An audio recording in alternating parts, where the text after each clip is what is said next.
தமிழக முதலமைச்சர் விஜய் திருச்சி கிழக்கு தொகுதி மற்றும் பெரம்பூர் தொகுதியில் போட்டியிட்டு 2 தொகுதிகளை வெற்றி பெற்றிருந்தார். திருச்சி கிழக்கு தொகுதியில் இருக்கக்கூடிய சட்டமன்ற தொகுதியில் போட்டியிட்ட அவர் அந்த சட்டமன்ற உறுப்பினர் பதவியை ராஜினாமா செய்திருந்தார்.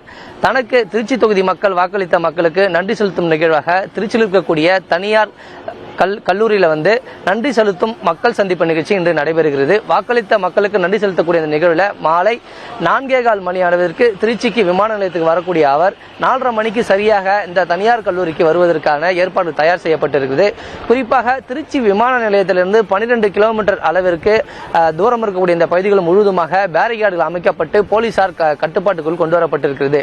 இது முக்கியமாக திருச்சி சத்திரம் பேருந்து நிலையம் அருகக்கூடிய பகுதி என்பதாலும் மக்கள் அதிகமாக செல்லக்கூடிய பகுதி என்பதாலும் போலீசார் முழுமையாக பாதுகாப்பில் ஈடுபட்டிருக்காங்க. அதே போன்று விஜய் பங்கேற்கக்கூடிய முதலமைச்சராக பதவியேற்ற பிறகு பங்கேற்கக்கூடிய முதல் நிகழ்வு என்பதனால அனைத்து ஏற்பாடுகளும் தயார் நிலை செய்யப்பட்டு வருகிறது.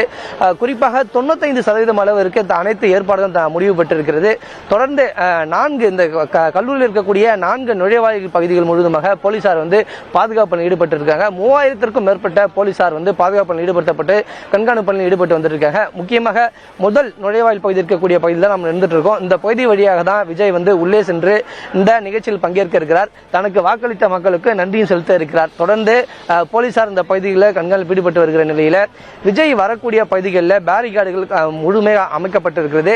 அதே போன்று இந்த நிகழ்வு மக்களுக்கு நன்றி செலுத்தக்கூடிய நிகழ்வு கலந்து கொள்ளக்கூடிய அவருக்கு அவரை பின்தொடராத வண்ணம் போலீசார் சார்பில் நடவடிக்கை மேற்கொள்ளப்பட்டிருக்கிறது.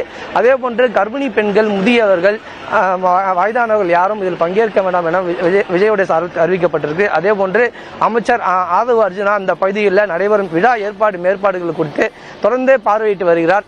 தொடர்ந்து இந்த பகுதிகளில் பார்த்தீங்கன்னா போலீசார் கண்காணிப்பு ஈடுபட்டு வந்தாலும் இந்த பகுதியில் சென்னை அதாவது மன்னிக்கும் திருச்சியை சார்ந்த மாநகராட்சி ஊழியர்கள் சுத்தம் செய்யும் பணியில் ஈடுபட்டு வர்றாங்க. அதே போன்று பொதுமக்கள் 5000 பேர்கள் பங்கேற்கும் வகையில் இருக்கைகள் அமைக்கப்பட்டிருக்கிறது.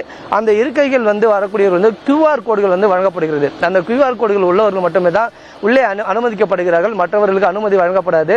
தொடர்ந்து இந்த பகுதிகளில் போலீசார் ஈடுபட்டு வந்தாலும் பொதுமக்கள் வரக்கூடிய இந்த பகுதிகளில் தெருநாய்களுடைய தொல்லை அதிகம் இருக்கக்கூடாது என்பதற்காக மாநகராட்சி சார்பாக நாய்களை பிடிக்கும் பணியும் தொடர்ந்து நடைபெற்று வருகிறது. வழக்கம் போல விஜய் இந்த பகுதியில் நடக்கக்கூடிய நன்றி செலுத்தக்கூடிய இந்த மக்கள் சந்திப்பு நிகழ்ச்சி எப்பொழுதுமே அவர் தேர்தல் பிரச்சாரம் மேற்கொள்ளக்கூடிய பகுதிகளில் பேருந்தை பயன்படுத்துவார். அந்த பேருந்து மேலே ஏறி நின்றுதான் அவர் மக்களை சந்தித்து பேசக்கூடிய ஒரு சூழல் இருக்கு. அதே போன்றுதான் இன்று நடைபெறக்கூடிய இந்த மக்கள் சந்திப்பு நிகழ்ச்சியில் பேருந்து மேல் நின்றுதான் அவர் சந்தித்து மக்களுக்கான நன்றியை செலுத்த இருக்கிறார். தொடர்ந்து அந்த சந்திப்பு முடிந்த பிறகு மீண்டும் சிறப்பு விமானம் மூலமாக சென்னை புறப்பட்டு செல்ல இருக்கிறார்.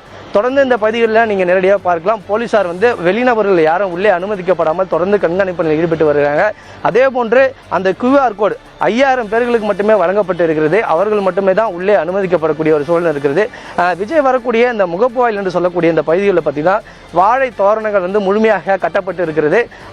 அது மட்டும் இல்லாமல் இந்த திருச்சி விமான நிலையத்திலிருந்து இந்த பகுதிக்கு வரக்கூடிய பகுதிகள் முழுவதுமாக பேனர்கள் அமைக்கப்பட்டு வரவேற்பு செய்வதற்காக கொடிகள் அமைக்கப்பட்டிருக்கிறது. தொடர்ந்து இப்போ கட்சியினுடைய பொதுச்செயலாளர் புஷ் ஆனந்தும் இங்கே வந்திருக்கிறாரு. அவர் தொடர்ந்து இந்த பகுதியில் ஆய்வு மேற்கொண்டு சூழல் இருந்து வந்துகிட்டு இருக்கிறது.